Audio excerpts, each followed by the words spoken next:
Maka mereka pastikan tidak ada Khalid dalam pasukan nih. Berarti lagi di wilayah lain. Nah karena mengetahui itu dan malam hari Khalid balik, besok paginya mereka keluar dari benteng mereka untuk menyerang pasukan muslimin.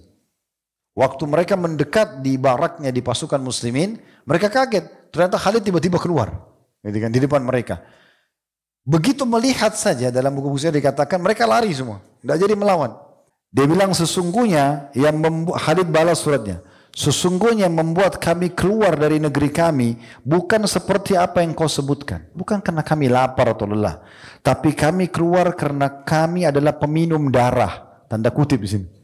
Kami peminum darah. Di mana telah sampai kabar kepada kami bahwa darah yang paling nikmat adalah darahnya orang-orang Romawi. Karena itu kami datang. Jadi bukan datang mau makan. Enggak. Darah kalian kami akan ambil, kami akan minum. Dan darah Romawi paling enak.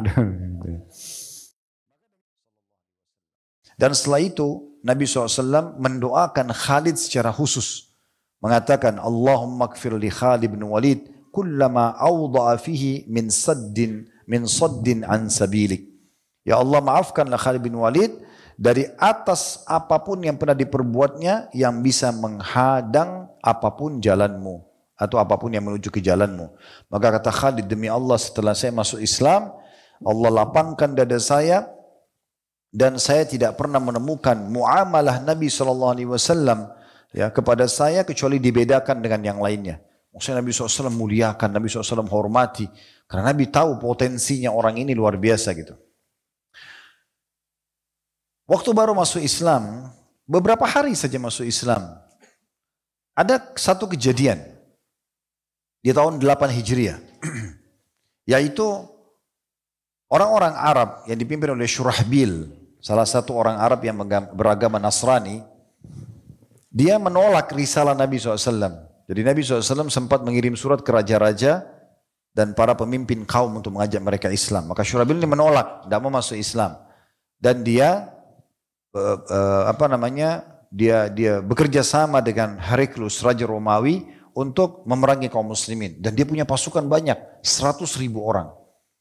Orang-orang Romawi juga punya 100.000 orang, 200.000 orang. Mereka siapkan untuk menyerang Madinah pada masa itu. Maka Nabi SAW punya satu strategi perang, ikhwan dan akhwat sekalian rahimahumullah, itu beliau tidak pernah membiarkan musuh menyerang duluan. Kecuali kalau mereka tiba-tiba datang, seperti kasus perang Uhud, itu mereka tiba-tiba sudah keluar, baru Nabi SAW hadapi.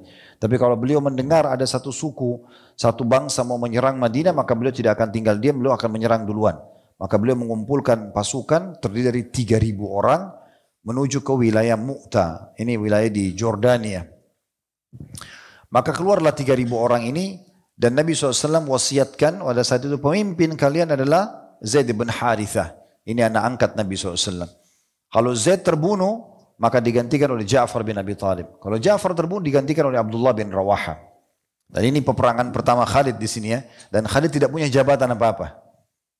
3 orang ini, kata sebagian ahli sejarah, waktu Nabi SAW mengatakan kalau Zaid terbunuh, maka yang ganti Ja'far. Kalau Ja'far terbunuh, diganti oleh Abdullah bin Rawaha. Menandakan berarti 3 orang ini sudah ditentukan oleh Nabi SAW akan mati syahid. Dan subhanallah, di saat terjadi peperangan tersebut, dalam riwayat-riwayat yang sahih disebutkan Nabi SAW menceritakan prosesi peperangan secara live. Mengumpulkan orang semua, lalu mengatakan memanggil dengan as-salatul jami'ah atau berkumpullah di masjid itu ya. Maka kemudian mereka berkumpul, lalu Nabi SAW mengatakan saya akan menyampaikan kalian apa yang sedang terjadi di kancah peperangan di Mu'tasana. Bertemu antara pasukan muslimin, digambarkan cerita yang luar biasa. Ini panjang sekali ceritanya. Nabi ceritakan terus menerus sampai Nabi mengatakan, mulailah berkecamuk peperangan, Zaid bin Harithah memegang bendera lalu kemudian maju menyerang musuh sampai akhirnya dia terbunuh mati syahid.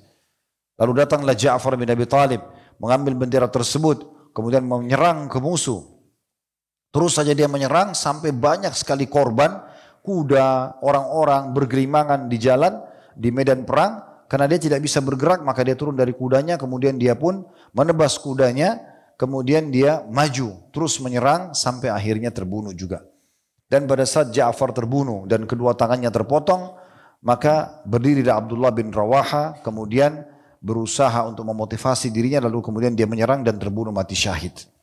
Setelah itu, Nabi SAW terdiam sejenak. Berdiam, sahabat lagi mendengarkan karena ini informasi mukjizat dari Allah SWT untuk Nabi. Karena terjadi peperangan sana, di sini diceritakan langsung. Seakan-akan Nabi SAW lihat. Nabi diam sejenak. Kemudian setelah itu Nabi SAW mengatakan sekaranglah akan terjadi peperangan yang sebenarnya. Lalu kemudian Nabi gambarkan bagaimana bendera muslimin jatuh. Dan ada seseorang yang bernama Thabit bin Akram. Radhiyallahu anhu, sahabat Nabi juga. Dia lihat bendera jatuh, dan di masa itu kalau bendera sudah jatuh dan tidak ada yang mengangkatnya, walaupun pasukan masih banyak berarti kalah. Kalau bendera masih berdiri walaupun cuma satu orang dianggap masih kuat. Bendera jatuh, dia pikir tidak ada yang angkat bendera, ini pasukan akan kacau balau semuanya. 3.000 lawan 200.000 orang ini bukan jumlah yang sedikit perbandingannya. Kalau 3.000 dengan 6.000 aja 2 kali lipat, apalagi 200.000. Coba bayangkan tuh. Ya, itu 3.000 kalau kita kali 10, ya 30.000, ya itu. Itu kalau 10 kali lipat. Ini 200.000, berarti 80 kurang lebih kali lipat jumlahnya. Kita bayangkan masjid ini misalnya berisi full begini, masya Allah mungkin 10.000. Ini 80 kali lipatnya. Berapa banyak itu? Bagaimana butuh kebesaran jiwa, butuh kepemimpinan, dan di saat ketiga panglima perang Nabi mati dan muslimin melihat, mereka sempat down dirinya. Di mereka ini jadi siapa yang pimpin nih? Maka Thabit bin Akram radhiyallahu anhu ini mengambil inisiatif. Dia ambil bendera, kemudian dia kibarkan supaya muslimin tahu masih ada yang pegang bendera. Kebetulan Khalid bin Walid lewat di sebelahnya, dia langsung mengatakan, Khalid ambil ini, dilempar bendera tersebut. Lalu Khalid tangkap. Kata Thabit, wahai Khalid, demi Allah saya tidak ambil bendera ini kecuali untuk kamu. Gak ada yang pantas memimpin sekarang. Tanpa banyak bicara. Langsung Khalid memegang, dan orang faham dia adalah panglima perang, dan umumnya yang hadir di situ tahu bagaimana kemahiran Khalid dalam berperang. Maka Khalid pun akhirnya berperang tidak pakai nunggu, pegang bendera tersebut. Di waktu itu juga dia bertakbir mengajak semua pasukan menyerang ke depan. Menyerang tanpa harus merasa gentar, karena dia maju, semua pada maju, dan 3.000 orang ini terus berperang. Ya, seakan-akan mereka ini disebutkan dalam banyak buku-buku sejarah, mereka menggunakan istilah berbeda-beda. Ada yang mengatakan seperti anak panah yang melecit dengan cepat. Ada yang seperti batu yang dilempar dengan sangat cepat, karena mereka maju. Mereka menyerang, dan 3.000 orang bisa mengocar-kacirkan nanti 200.000 ini karena 3.000 orang ini mau mati. Jadi beda dengan pasukan orang-orang kafir. Ini perbedaan dasar antara pasukan kita dengan pasukan mereka, ya. Kalau kita masuk medan perang, yang pertama dimotivasi bagaimana mati. Orang kalau masuk medan perang mau mati seperti apa? Pasti dia akan menyerang, gitu kan? Dengan harapan dia akan mati. Nanti akan kita lihat, karena semua hidupnya beliau ini berisikan dengan peperangan. Sampai tidak ada satu celah pun ukuran 1 atau 2 jari manusia di tubuh Khalid, kecuali ada sabetan pedang, hantaman tombak, luka semuanya, gitu kan? Karena memang beliau suka sekali dengan peperangan. Nanti akan lebih jauh kita lihat sebentar itu. Maka pada saat itu dia pun menyerang sampai menjelang malam, ya. Menunjukkan bahwasanya memang keseriusan dia untuk berperang. Begitu malam hari, dia langsung mengubah strategi. Tidak ada satupun pasukan muslim yang beristirahat masa itu. Semua reposisi diganti semuanya. Khalid bin Walid menyuruh bagi 4 bagian pasukan, kanan, kiri, depan, belakang. Ini direposisi semuanya. Yang kanan ke kiri, yang kiri ke kanan, yang depan ke belakang, belakang ke depan. Dan siapapun yang membawa pakaian ganti, dia ganti bajunya, dia ganti pakaiannya, supaya nanti kalau ada bekas darah atau luka itu tidak kelihatan. Satu malam itu diubah semua sama dia. Ini untuk mengatur ribuan pasukan di malam itu juga. Kemudian dia membagi pasukan itu menjadi 4 bagian tetap, dan setiap bagian dipecah lagi menjadi beberapa orang yang disuruh pulang ke arah Madinah. Disuruh pulang ke arah Madinah. Besok pagi pasukan Romawi siap untuk berperang. Mereka lihat yang kemarin selama 6 hari berjalan peperangan tersebut, itu mukanya dikenal. Karena yang bagian depan berhadapan sama yang depan, yang kanan sama kanan, mereka saling menyerang begitu. Ini kok wajahnya semua baru bagi mereka, karena lapangan perang sangat luas. Maka mereka kaget, mereka pikir ini orang baru, pakaiannya juga berbeda, berganti, tidak ada tanda-tanda luka, gitu kan. Plus lagi, waktu Khalid melihat mereka masih bingung dengan keadaan tersebut, Khalid bin Walid memerintahkan agar mulai penyerangan. Tapi penyerangan ini terbagi-bagi. Yang kanan lebih dulu menyerang, yang tiga sisi diam dulu. Menyerang sejenak, kemudian baru yang kiri menyerang. Supaya orang-orang Romawi melihat ke arah pasukan muslimin. Apakah mereka maju semua atau tidak. Ini ada strategi, ada sebab. Karena Khalid bin Walid ingin dari 4 bagian pasukan ini sudah dibagi sekitar 50 per 1 batalion. Itu ada beberapa, kemudian mereka pulang ke arah Madinah. Dan mereka sengaja memetik pelapa-pelapa kurma. Lalu mereka dari jauh datang sambil bertakbir dan menarik pelapa kurma itu sehingga debu padang pasir berterbangan. Nah akhirnya orang-orang Romawi lihat. Ini sudah wajah-wajah baru di pasukan muslimin. Bukan yang mereka kenal sebelumnya karena yang kanan pindah di kiri dan segala macam. Kemudian dari belakang supaya tidak kelihatan kalau satu batalion cuma 50 orang, ya 100 orang. Mereka pakai pelapa kurma, ditarik debu berterbangan sambil bertakbir. Akhirnya mereka berpikir ini pasukan baru. Sampai dalam buku-buku sejarah, berarti ada bantuan dari Madinah.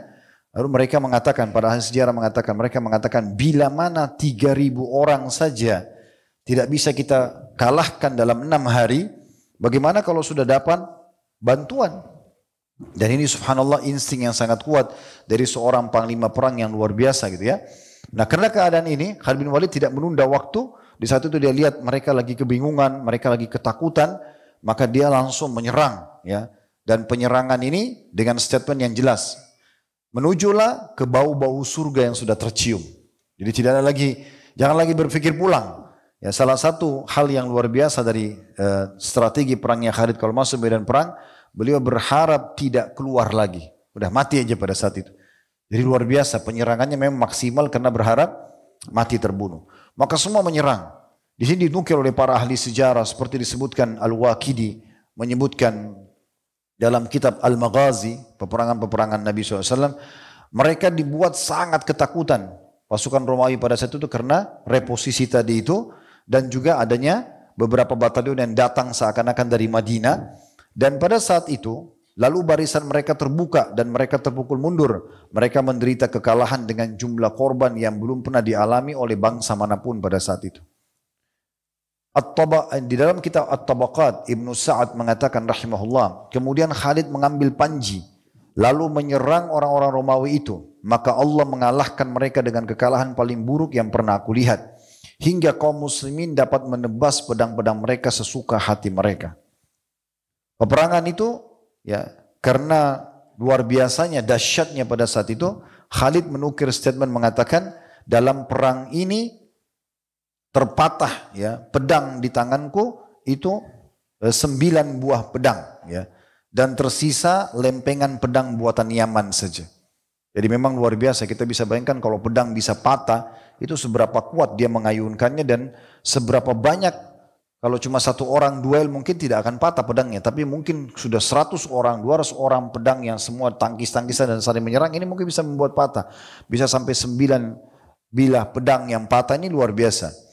Maka pada saat itu Khalid bin Walid pun mengatur lagi strategi luar biasa setelah banyak korban dari kalangan orang-orang musyrikin ini ya. Beliau pun akhirnya sudah mengatur sama prajurit panglima-panglima perangnya mengatakan setelah kita melihat mereka kacau balau dan pada saat itu sudah banyak korban, terlebih lagi pasukan musuh ini memasang rantai di tangan-tangan mereka dan di belakangnya ada parit dibuat. Jadi supaya mereka tidak melarikan diri, itu banyak sekali korban dan banyak di antara mereka yang jatuh ke parit-parit tersebut. Dan setelah melihat darah, orang banyak yang kocar-kacir lari sana sini, maka pasukan ini pun kalah. Ya, pasukan Romawi ini kalah, mereka terpukul mundur. Melihat kejadian tersebut, Khalid bin Walid mengaturkan dari malam harinya. Setelah kalau ini strategi berhasil, kita harus mundur pelan-pelan. Dan mundurnya itu dengan rapi. Yang sisi sayap kanan mundur, sayap kiri mundur. Tapi tetap dengan berhati-hati, dengan disiplin. Lalu kemudian depan dan belakang juga mundur. Pada saat pasukan Romawi melihat setelah mereka berdarah, banyak korbannya. Pasukan muslimin justru tidak menyerang mereka. Mereka jadi takut untuk menyerang kembali muslimin. Dan mereka khawatir jangan sampai ini hanya strategi perang saja. Maka mereka pun membiarkan pasukan muslimin mundur. Dan mereka takut nanti kalau dikejar, itu sampai berjarak 600 mil dalam beberapa buku sejarah disebutkan. Pasukan Romawi tidak mengejar mereka. Akhirnya pasukan muslimin berhasil meninggalkan medan perang. dengan kecerdasan dari strategi perang Khalid bin Walid, karena kalau dilanjutkan 3.000 lawan 200.000 ini bukan gampang, walaupun banyak korban mereka. Bisa saja mereka mengatur strategi perang baru dan mungkin umat Islam bisa jadi korban. Dan dengan strategi ini tidak ada satupun di antara muslimin yang jadi korban. Akhirnya mereka berhasil pulang ke Madinah.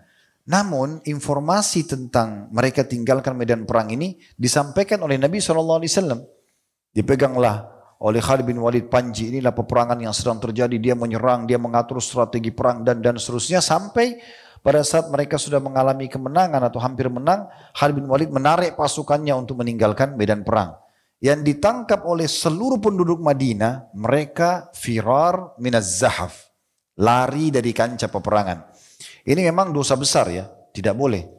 Kita kalau masuk di medan perang adalah kita harus masuk ke medan perang, pokoknya menang atau mati syahid. Atau kita ingin keluar untuk bergabung dengan pasukan lain untuk mengatur strategi dan menyerang lagi. Nah seperti itu hukumnya. Maka waktu itu muslimin memahami hukumnya. Firar minaz zahaf, lari dari medan perang ini dosa besar. Coba bayangkan ya kalau kita di posisi masa itu. Saya baca riwayat ini sambil merenung bagaimana dalamnya iman pada saat itu. Hampir seluruh wanita dan anak-anak kecil menunggu pasukan Khalid di pintu gerbang Madinah sambil pegang batu dan debu. Waktu pasukan Khalid bin Walid masuk, mereka dilempari dengan batu sambil mereka berteriak, sungguh para pengecut, kalian lari dari medan perang. Dilempari batu. Yang lempar siapa? Ibu-ibu, perempuan, sama anak-anak kecil. Kita bisa bayangkan bagaimana iman mereka pada saat itu. Mestinya kan seorang istri, seorang ibu, kalau anaknya pulang gembira. Ini enggak. Malah dilemparin batu. Nah waktu terdengar informasi itu oleh Nabi SAW dan pasukan Khalid tidak bisa buat apa-apa. Nah, ini bukan musuh gitu kan. Dan memang mereka belum tahu sekarang mereka dihukumi apa oleh Nabi SAW dengan mereka tinggalkan medan perang. Maka setelah mendengar, Nabi SAW pun menyebutkan hadis yang masyhur, laisu bifurrar walakinnahumul qurraru fisabilillah. Mereka bukanlah orang-orang yang melarikan diri dari medan perang, tetapi mereka adalah orang-orang yang justru melakukan gerilya di jalan Allah. Tidak, mereka ini justru menang, gitu kan? Karena mereka sudah memukul mundur musuh, lalu mereka pergi. Beda, kalau mereka lagi diserang lalu mereka lari, itu baru dianggap lari dari medan perang. Ini enggak. Mereka berhasil punya korban dari musuh, bahkan musuh sudah terpukul mundur, lalu mereka meninggalkan medan perang. Itu tidak dianggap meninggalkan medan perang. Nah setelah itu umat Islam baru tenang karena menerima sabda Nabi SAW ini. Dengan berjalannya waktu, lama-kelamaan akhirnya mulailah umat Islam memahami apa sebenarnya yang sedang terjadi di kancah peperangan. Dan ini luar biasa ini ya, bagaimana kiprah yang luar biasa menyelamatkan umat Islam di perang Mu'tah pada saat itu. Baik, selanjutnya kiprah beliau itu dalam penaklukan kota Mekah. Karena kan memang masuk Islam di tahun 8 Hijriah. Itulah perang Mu'tah terjadi, setelahnya langsung terjadi pengkhianatan dari orang-orang Quraisy terhadap akad perdamaian. Maka pada saat itu Nabi SAW menyerang kota Mekah. Dan Khalid bin Walid ikut untuk penaklukan kota Mekah. Dan Nabi SAW menitip pesan kepada Khalid bin Walid dan juga Az-Zubair bin Awam radhiyallahu anhuma. Mereka, jadi kalau kota Mekah itu ada pintu gerbang utama, kemudian ada juga dari sisi kanan dan kirinya, itu pintu-pintu yang kecil. Ya. Maka Khalid bin Walid dan Zubair bin Awam masuk dari sisi yang kiri kanannya supaya tidak membuat mereka menolikan diri. Dan Nabi SAW dengan pasukan utama inti masuk dari pintu gerbang utama. Dan Nabi SAW titip pesan kepada kedua Khalid dan Zubair, jangan kalian perangi siapapun dari mereka kecuali mereka menyerang terlebih dulu kepada kalian. Maka Khalid pun bercerita, saya pun masuk dan saya temukan ternyata Quraisy sudah melakukan persiapan untuk melawan kami. Tapi karena perintah Nabi SAW jangan perangi mereka sampai mereka memerangi, saya coba menahan diri, tidak melawan. Tapi setelah mereka terus menyerang kami dan dikhawatirkan ada korban dari kalangan muslimin, barulah saya menyerang mereka dan akhirnya berhasil membunuh sekitar 28 orang dari orang Quraisy. Dan Khalid pun berhasil masuk ke titik yang sudah diperintahkan oleh Nabi SAW. Dan dengan itu maka Mekah tidak bisa berbuat apa-apa ya pada saat itu karena sudah diserang tiba-tiba dan memang mereka belum punya persiapan perang. Ini tentu pembebasan kota Mekah, kalau teman-teman ingin mendengarkan lebih panjang kisahnya, itu pada saat atau bisa membaca di sirah atau melihat cuplikan sirah Nabawi kami pembebasan kota Mekah itu panjang lebar ceritanya. Bagaimana Nabi SAW masuk, siapa saja yang disusun nama-namanya 10 orang yang harus dibunuh walaupun mereka itu bergelantungan di tirainya Ka'bah gitu kan. Ada di antara mereka jadi korban, ada juga antara mereka yang masuk Islam. Bagaimana prosesi pada saat Nabi SAW mulai menghancurkan patung-patung, 360 patung di sekitar Ka'bah gitu kan. Bagaimana beliau memantapkan keimanannya Abu Sufyan pada saat Abu Sufyan sempat ragu sejenak. Ya, kemudian banyak hal lah ya, sampai Bilal azan di atas Ka'bah dan segala macam hal itu sudah, dan pemaafan Nabi SAW terhadap penduduk Mekah itu panjang lebar kita jelaskan di Sirah Nabawi. Saya tidak singgung sekarang, tapi kita sedang membahas figuritas Khalid bin Walid karena masih panjang ini ya.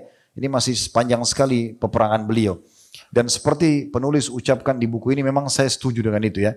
Kalau seandainya beliau mengatakan lembaran-lembaran kertas ini cukup ya untuk menulis, maka kita akan menulis semua sejarah Khalid, dan itu butuh satu buku khusus gitu ya. Karena panjangnya kiprah beliau dalam peperangan. Dari zaman Nabi SAW beliau ikut peperangan sampai Nabi meninggal. Di zaman Abu Bakar semua peperangan beliau ikut. Di zaman Umar pun juga beliau ikut. Dan luar biasa dalam berapa tahun saja, walaupun dalam masuk Islam berapa tahun masuk Islam, dia sudah ikut perang jihad di semua peperangan yang ada. Peperangan pembebasan kota Mekah, tadi perang Mu'tah juga. Kemudian ada perang Hawazim atau perang Hunain sampai Nabi SAW meninggal. Di masa Abu Bakar muncul 3 nabi palsu. Ya, ada Musailamah al-Kadzdzab di Yamamah, itu juga Khalid bin Walid yang mengalahkan. Kemudian ada Tulaiha yang pernah kita bahas, Tulaiha bin Khuwailid yang jadi nabi palsu, kemudian tobat masuk Islam. Itu yang kalahkan juga Khalid.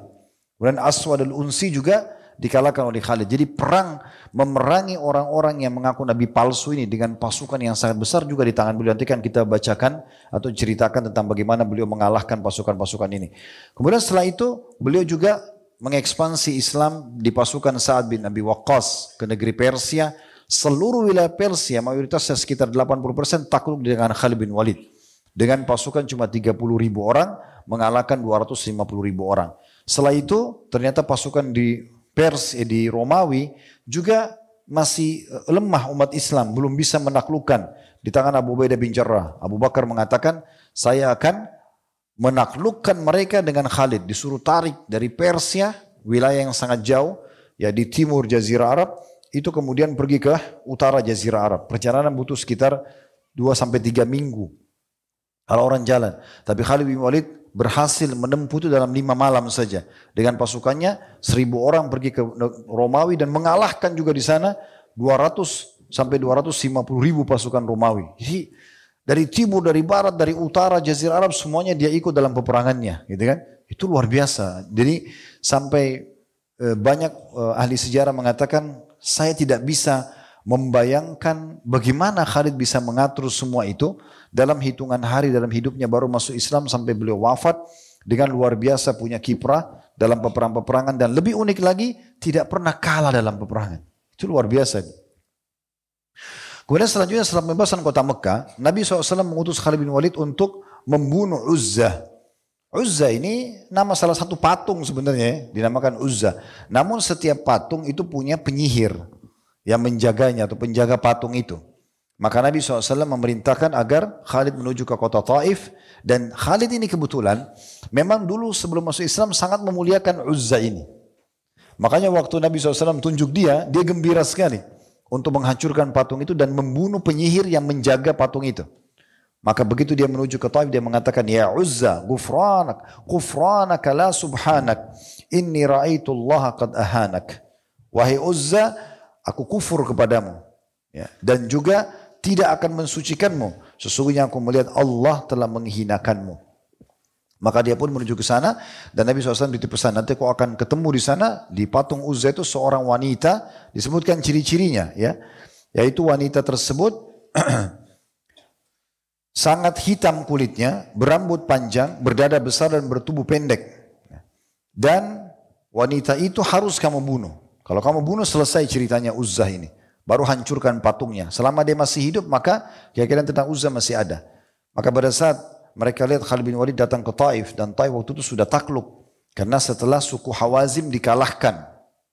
Di perang Hunain, maka mereka pun mengatakan pada wanita tersebut, ya orang-orang Taif, wahai Uzza, seranglah dengan serangan yang tidak duanya terhadap Khalid, lemparkan penutup muka dan singsinglah, dan seterusnya perkataan mereka memuji si Uzza. Namun Khalid datang menebas sekali, mati orang itu.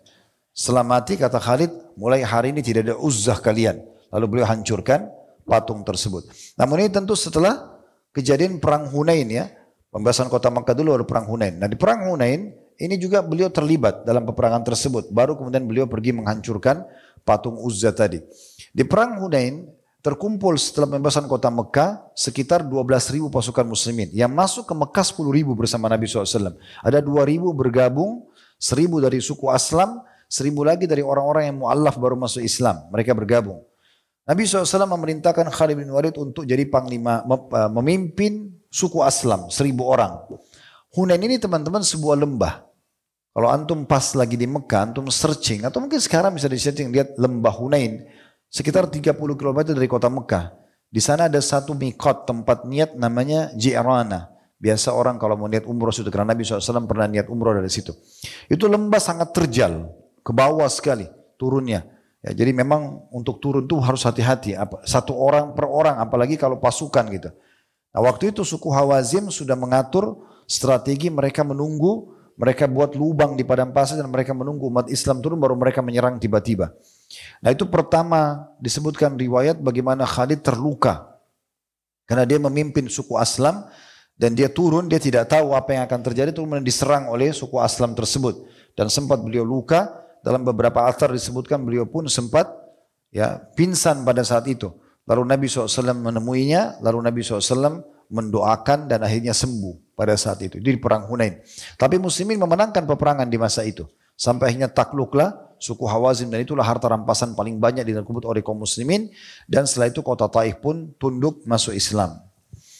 Kemudian selanjutnya disebutkan tentang bagaimana kiprah beliau dalam memerangi orang-orang yang murtad. Setelah Nabi SAW meninggal, lahirlah tadi saya bilang ada ya 3 nabi palsu yang sangat masyhur ya. Sebenarnya banyak juga orang-orang yang lainnya, ada penolak bayar zakat, tapi yang paling besar yang mengaku nabi ini. Seperti di kawasan Bazakha, ini yang kita sebutkan waktu serial sahabat Tulaiha bin Khuwailid di perkampungan Bani Asad, karena Tulaiha dari suku Asad. Dan ini Tulaiha, kalau masih ingat di kisah beliau yang saya sampaikan, dipuji dia setelah dia masuk Islam, dia perbaiki Islam, dia tobat nasuh, lalu dia ikut dengan pasukan Sa'ad untuk menyerang Persia. Sebenarnya dia bersama Khalid bin Walid waktu itu ya. Tapi bagaimana dia sempat membunuh, bagaimana dia sempat menyerang kemahnya panglima perangnya Persia, menebas talinya, menjatuhkan tendahnya, kemudian mengambil kuda perangnya. Dan kemudian diserang oleh 3 orang prajurit terbaik Persia, 2 dibunuh, 1 berhasil lolos. Lalu pada saat dibawa ke pasukan muslimin, maka orang Persia itu minta diterjemahkan. Dia mengatakan, tanya siapa Tulaiha ini? Siapa orang ini? Kata mereka ini salah satu pasukan muslimin. Lalu kata dia, sebelum kalian tanya kepada saya tentang jumlah pasukan saya segala macam, saya ingin bercerita tentang orang ini. Orang ini punya keterampilan perang yang luar biasa. Perlu kalian ketahui, 2 orang yang telah dibunuh oleh dia adalah sepupu saya. Dan itu adalah prajurit terbaik yang paling tahu strategi perang, paling tahu keterampilan perang. Itu dibunuh di tangan dia dengan sekejap. Hanya dengan beberapa gerakan duel kalah. Dan saya termasuk orang terbaiknya 3 orang. Tapi 2 saudara sepupu saya dibunuh sehingga saya dibawa ke sini. Maka saya belum pernah menemukan prajurit seperti ini. Teman-teman sekalian, itu pujian tentara Persia terhadap Tulaiha. Tulaiha ini di perang di Bazakha itu dikalahkan oleh Khalid. Dan dia lari karena dikalahkan oleh Khalid bin Walid. Berarti kita bisa bayangkan bagaimana Khalid lebih hebat daripada Tulaiha itu. Gitu kan? Jadi memang dia berhasil menaklukkan wilayah ini. Dan pada saat itu namanya peperangan ya teman-teman sekalian. Kita mungkin peperangan tidak bisa bayangkan seperti kondisi kita sekarang. Peperangan itu pasti ada darah yang tumpah, ada orang teriak, ada kepala yang putus, ada tangan yang putus, ada kaki yang putus. Itu sudah bau darah, bau bangkai, itu harus kita tahu itu di peperangan akan seperti itu. Sama dengan kasus teman-teman kita di Gaza. Mereka lagi dibom. Ya memang untuk mati syahid memang begitu. Untuk mati syahid harus dibunuh sama musuh. Ya dibunuh ya begitu, kepalanya hancur, tangannya terpotong, dadanya ditusuk, ya memang sudah begitu. Ya. Jadi bedakan, Setiap ibadah itu ada caranya. Sholat itu memang sholat kayak kita tadi sholat. Misalnya majelis ilmu seperti duduk santai, dengarin aja gitu kan. Tapi perang beda. Jangan antum samakan. Perang itu harus maju, siap berkorban, luka badannya. Kalau orang masih takut kena silet, kena bling, ya, atau takut sama kecoa, ya, atau takut sama apa, terus mau bicara perang, ini luar biasa. Mimpi, mengkhayal. Gitu kan. Makanya saya kadang-kadang bilang sama jemaah haji, jemaah umroh saya, bapak-bapak, Rasulullah bersabda, semoga Allah merahmati orang yang gundul. Lalu orang bilang, orang yang cukur ya Rasulullah, orang yang gundul. Sampai 3 kali Nabi doakan. Yang keempat baru orang yang cukur. Saya bilang sama bapak-bapak motivasi mereka, Pak, Allah baru minta dari anda rambut, kamu berkorban. Gimana kalau Allah minta darah? Akhirnya gundul semua karena gak enak. Sampai ada yang bilang sama saya, Ustaz, pertama kali saya gundul seumur hidup. Gak apa-apa kalau gundul karena kriminal, wajar manu. Gundul karena umroh sama haji ini luar biasa. Setiap hari rambut akan jadi cahaya hari kiamat, setiap hari rambut akan dicatat pahala, 1 pahala dan dihapus 1 dosa. Berapa banyak pahalanya didapatkan dari rambut tersebut. Berkorban dulu hal yang kecil jalan Allah, baru anda bisa berkorban yang besar. Gitu kan? Makanya lari semua dari darah, dari peperangan, karena tidak pernah berkorban hal yang kecil pun sama Allah. Gimana? Kan gitu. Nah pada saat itu, Khalid bin Walid pun masuk, kemudian melihat cara perangnya Tulaiha ini aneh.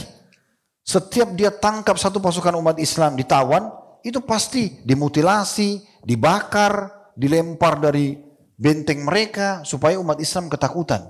Ini kan jahat sekali ya. Dalam peperangan pun kita umat Islam diajarkan kan, kalau kalian Allah memerintahkan kalian berbuat baik dalam segala hal, kalau kalian bunuh-bunuhlah dengan cara yang baik. Bukan berarti baik itu cuma dicoel musuhnya, enggak.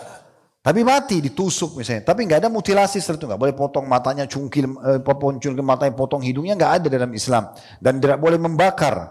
Karena kata Nabi SAW tidak boleh membakar karena yang berhak membakar hanya pemilik api itu. Maksudnya Allah subhanahu wa ta'ala. Gitu kan? Juga Nabi SAW melarang membunuh wanita, membunuh anak-anak. Itu jelas sekali bagaimana hukum Islam.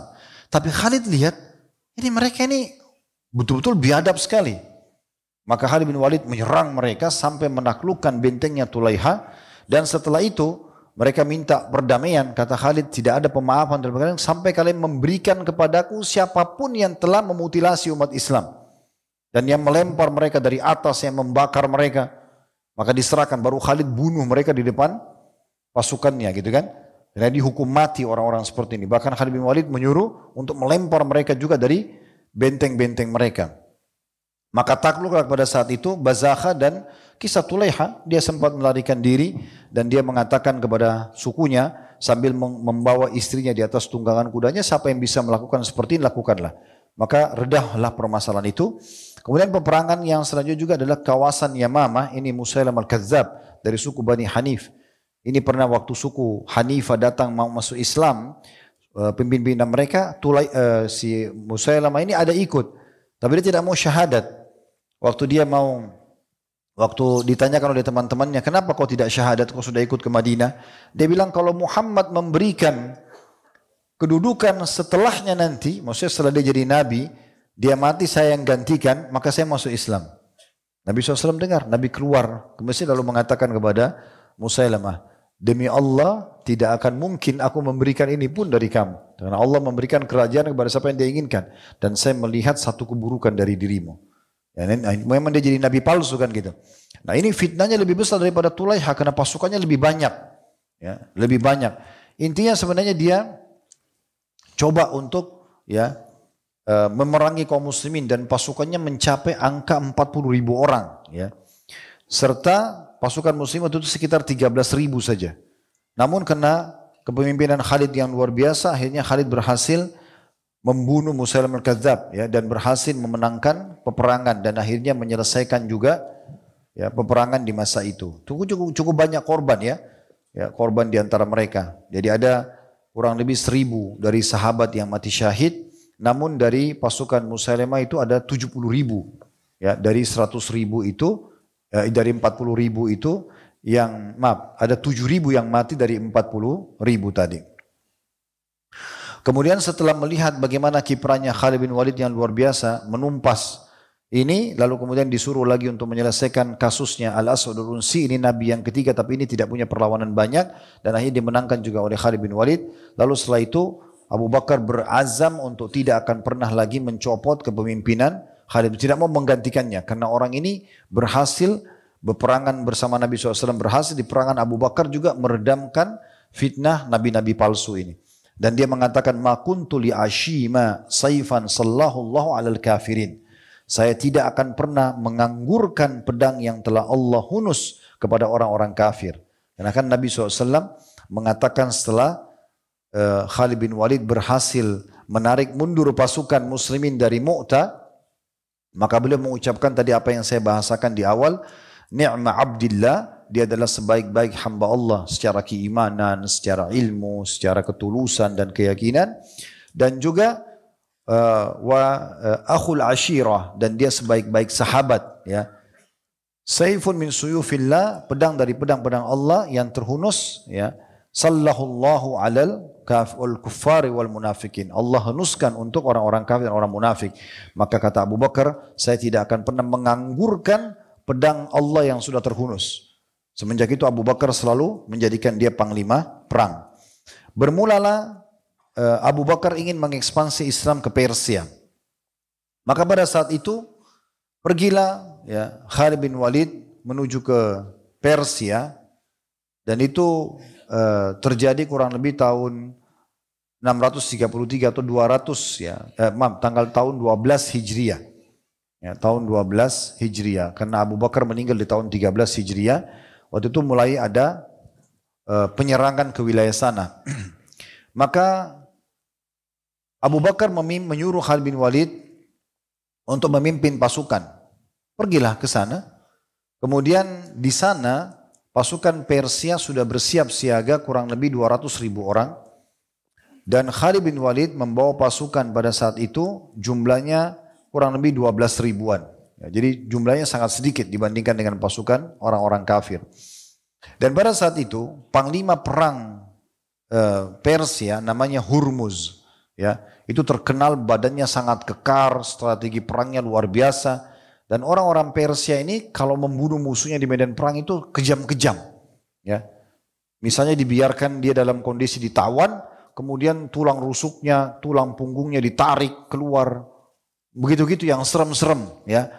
Dan itu diperlihatkan kepada musuh supaya mereka takut, tidak mau menyerang lagi. Sehingga orang kalau mau menyerang wilayah Persia yang luas, mereka berpikir dua kali. Tapi subhanallah Khalid bin Walid berbeda.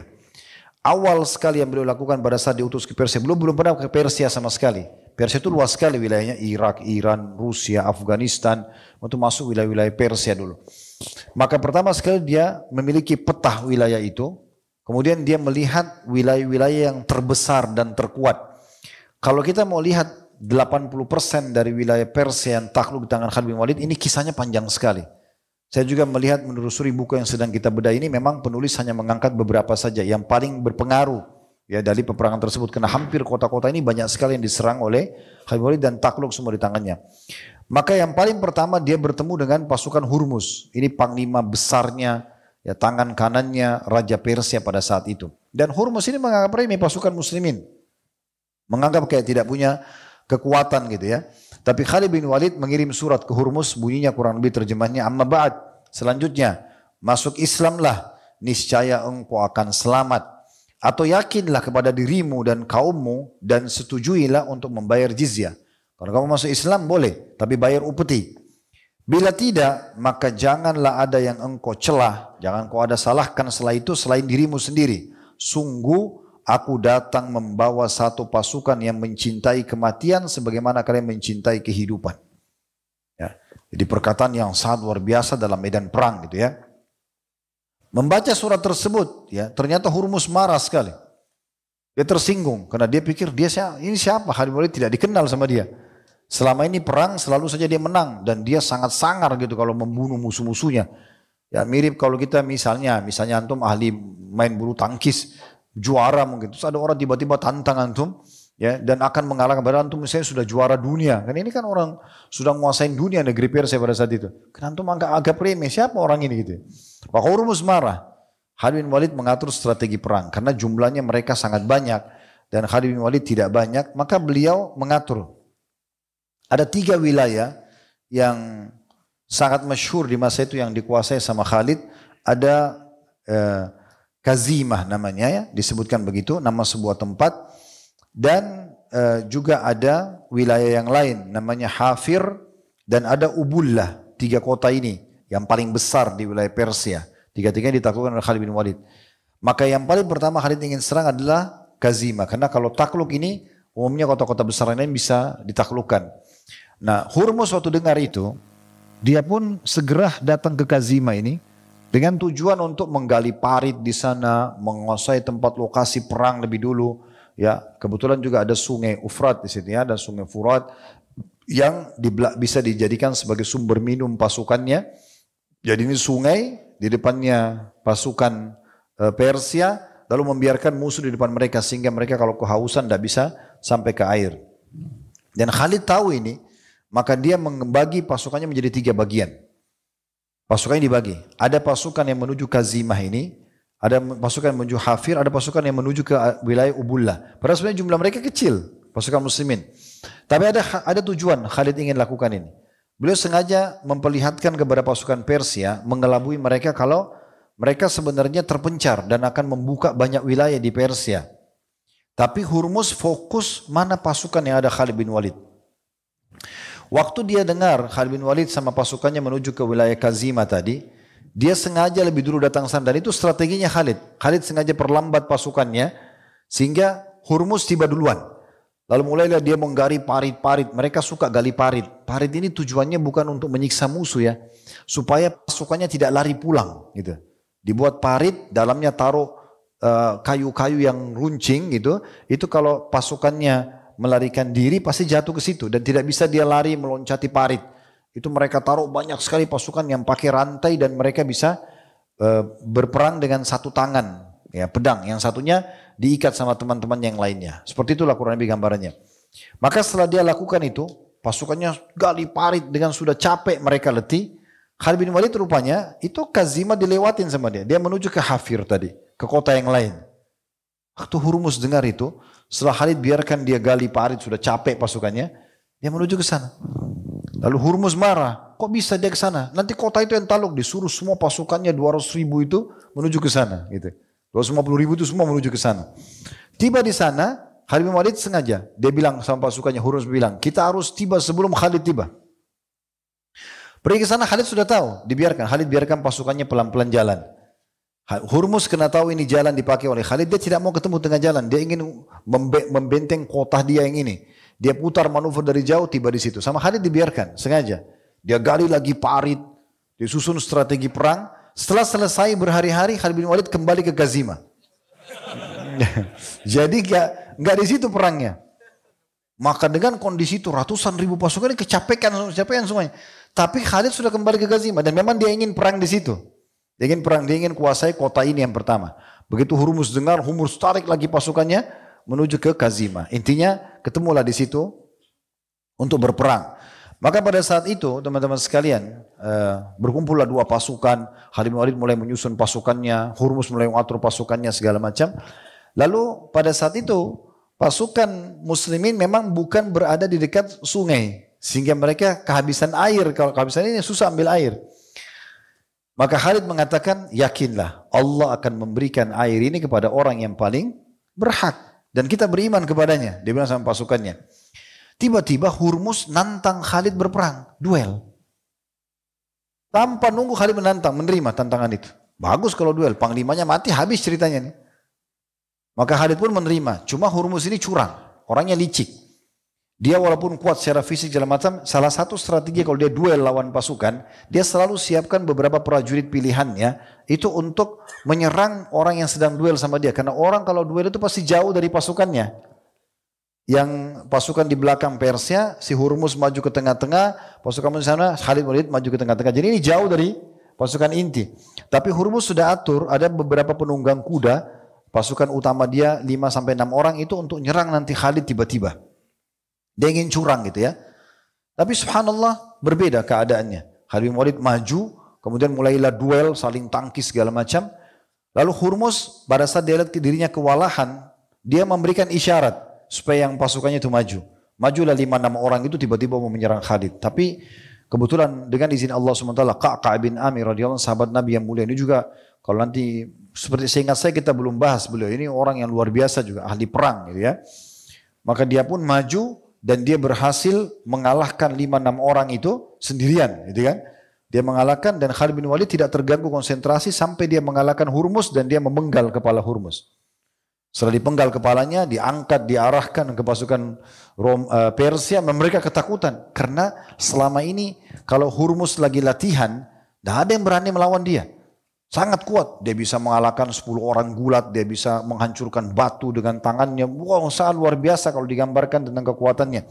Tapi kalah sama Khalid, gitu kan. Akhirnya pasukannya kocar-kacir gara-gara panglima perangnya kalah gitu. Ya, mati bukan kalah gitu ya, memang sudah mati.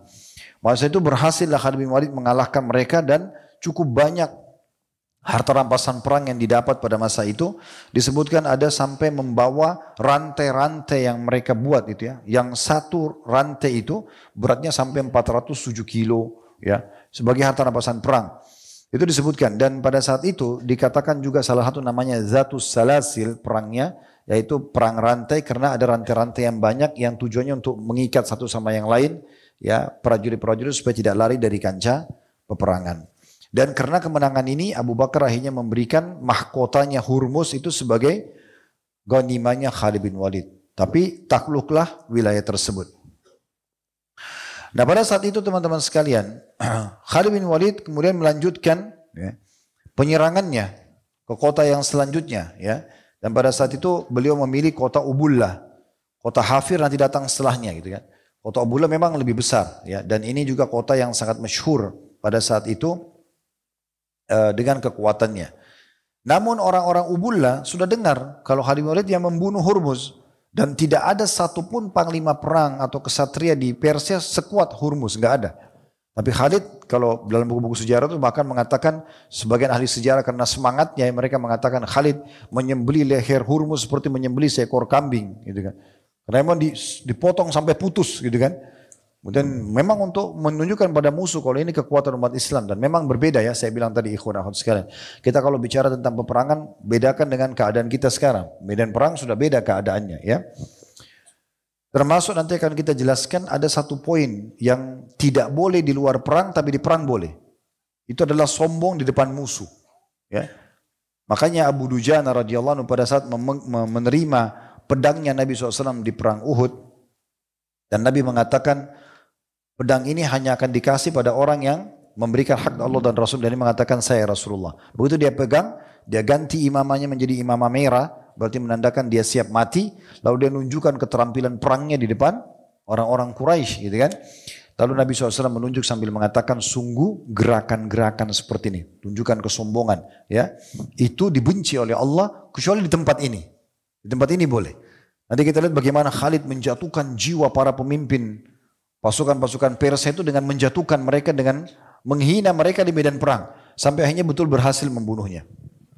Nah penduduk Ubullah ini berkumpul di situ sisa-sisa pasukan dari Hurmuz, kemudian mereka jadi cukup besar jumlahnya. Cuma mereka hampir semuanya sepakat kalau pasukan yang ada di depan yang sedang mengepung Ubullah ini ada Khalid bin Walid, mereka tidak mau keluar. Mereka mau bertahan di benteng.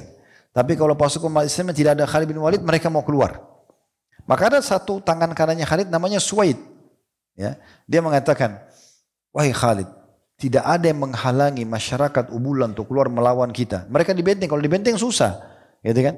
Mereka harus nongol kelihatan baru dipanah. Panah pun bisa kena, bisa enggak.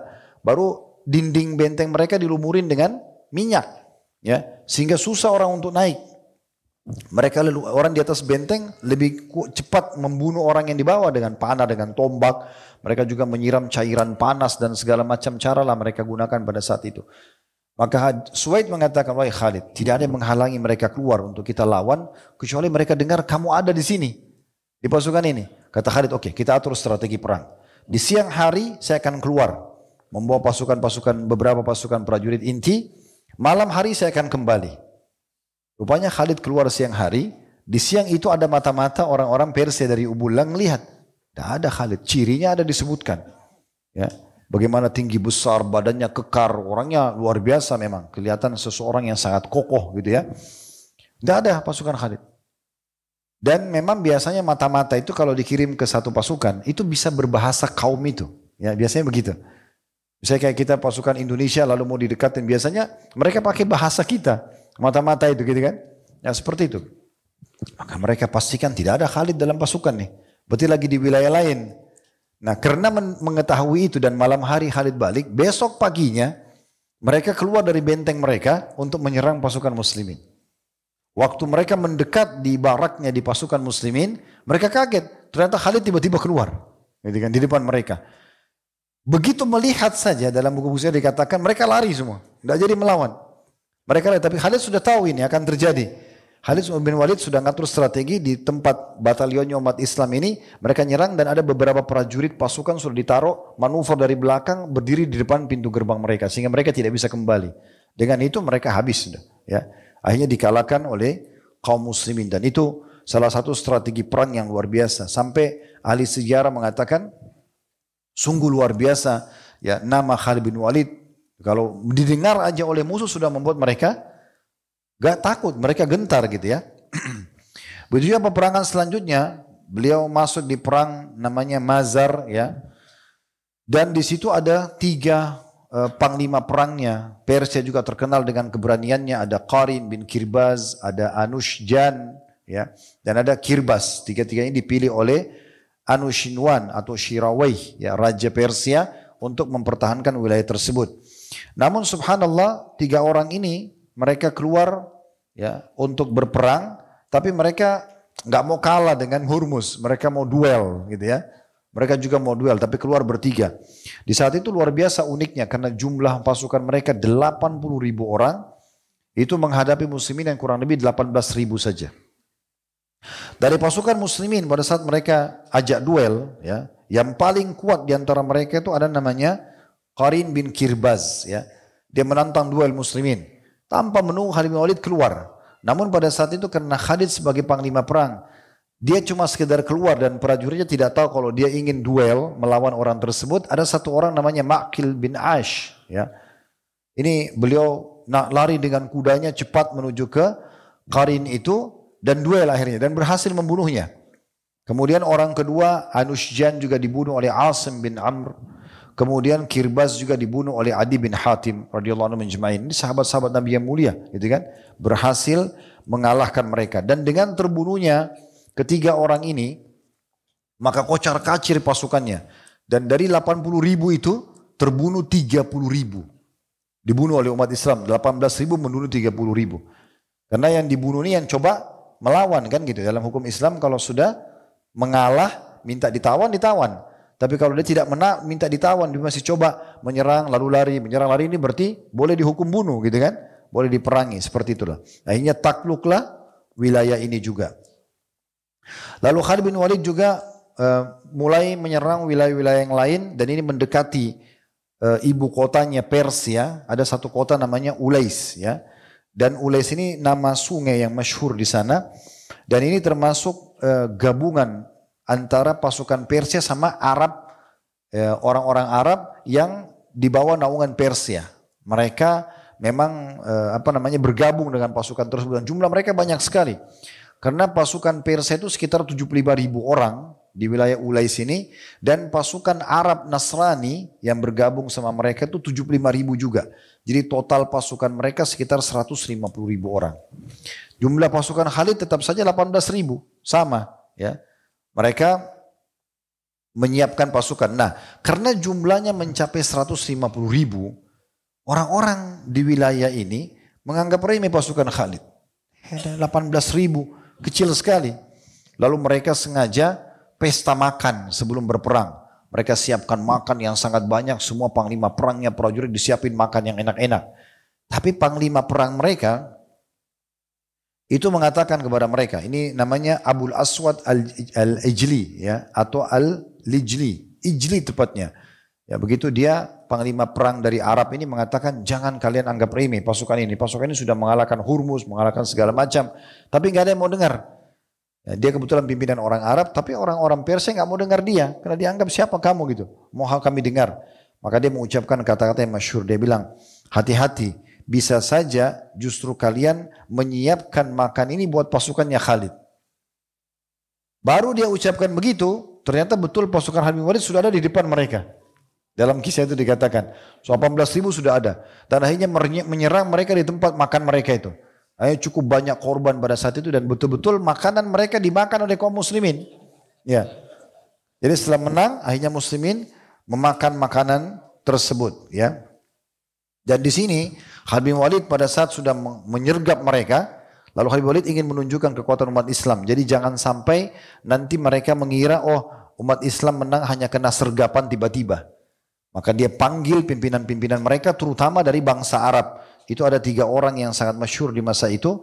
Ada namanya Abjar ya, bin Abdul Aswad. Kemudian juga ada Malik bin Qais ya. Serta ada yang lainnya, ada 2 orang yang disebutkan namanya. Maka Khalid bin Walid tanya, siapa pimpinan mereka? Si Fulan. Pemberani segala macam. Maka yang pertama Khalid bilang, mana si Abjar ya, bin Abdul Aswad, keluarlah duel dengan saya. Dan mana Malik ibn Qais ikut duel juga. 2 orang ditandang langsung oleh Khalid. Rupanya Abjar tidak berani keluar. Dia tahu kekuatan Khalid. Yang keluar cuma Malik ibn Qais. Nah ini yang tadi saya bilang teman-teman sekalian. Di medan perang. Antum kalau baca riwayat ini jangan baca riwayat ini sendiri ya. Karena riwayat seperti ini kita harus sesuaikan kondisi dan keadaannya. Karena Khalid bin Walid mengucapkannya di kancah peperangan. Ini beda sekali kondisinya. Maka Khalid langsung menghinanya sambil mengatakan, hai anak putra wanita yang buruk. Karena ibunya dalam kondisi kafir gitu ya. Lalu kemudian Khalid mengatakan, apa yang membuatmu berani? Kamu bukanlah lawan di antara mereka yang pantas aku hadapi. Ya. Dan kamu tidak memiliki pelindung. Tidak ada yang bisa bela kamu. Ya. Lalu dikatakan, ya, dan kamu sama sekali tidak sebanding denganku. Rupanya perkataan Khalid ini membuat si Malik ini jadi down dia. Jadi tidak berani gitu kan. Karena Khalid mengatakan, kau bukan bandingan saya. Dalam kondisi dia dalam seperti itu dia merasa down, Khalid bin Walid datang menebas dia, mati. Satu kali tebas mati gitu. Akhirnya membuat seluruh wilayah tersebut jadi tidak berani.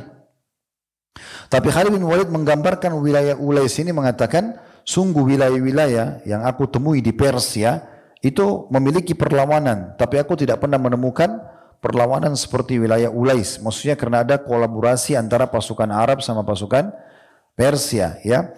Lalu Khalid bin Walid pada saat itu bernazar sebelum menyerang mereka mengatakan, ya Allah kalau seandainya ya, Allahumma innalaka alayya in manahtana aktafahum, ya Allah sungguhnya aku bernazar kepadamu jika engkau menganugerahkan kemenangan kepada kami atas mereka, alla astabqi minhum ahadan qadirna alaihim hatta ujriya nahrahum bidima'ihim. Ya, kalau engkau menganugerahkan kemenangan pada kami, maka aku tidak akan menyisakan seorang pun yang mampu kami taklukkan hingga aku mengalirkan sungai mereka dengan darah-darah mereka. Jadi Khalid bin Walid ini punya satu prinsip dasar teman-teman. Saya lihat ini istilahnya dalam agama dalam bahasa Arab itqan. Ya, nanti kita akan masukkan dalam durus wal ibar pelajaran kita ya.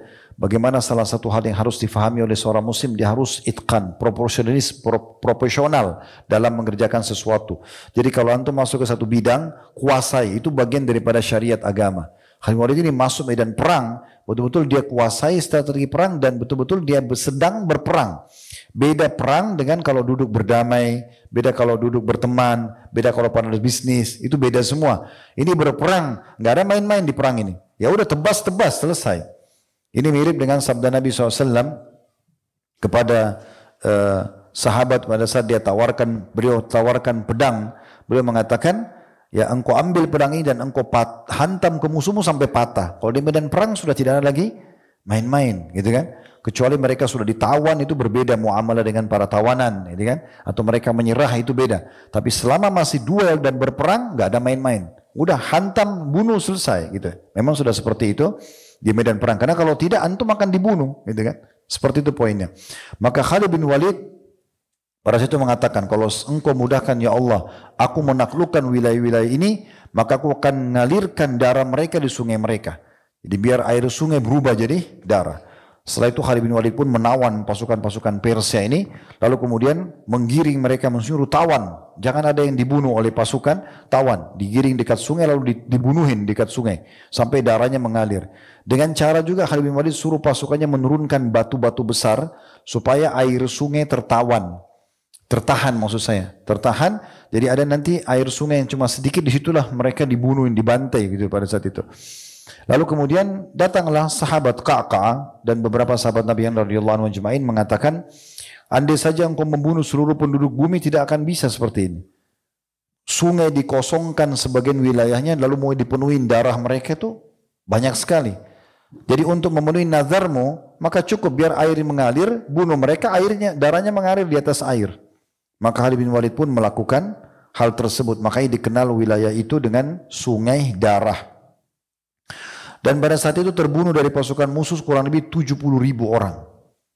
Terbunuh dari mereka. Dari 150.000 tadi, gabungan 75.000 pasukan Nasrani Arab dan 75.000 dari Persia, itu terbunuh sekitar 70.000 orang.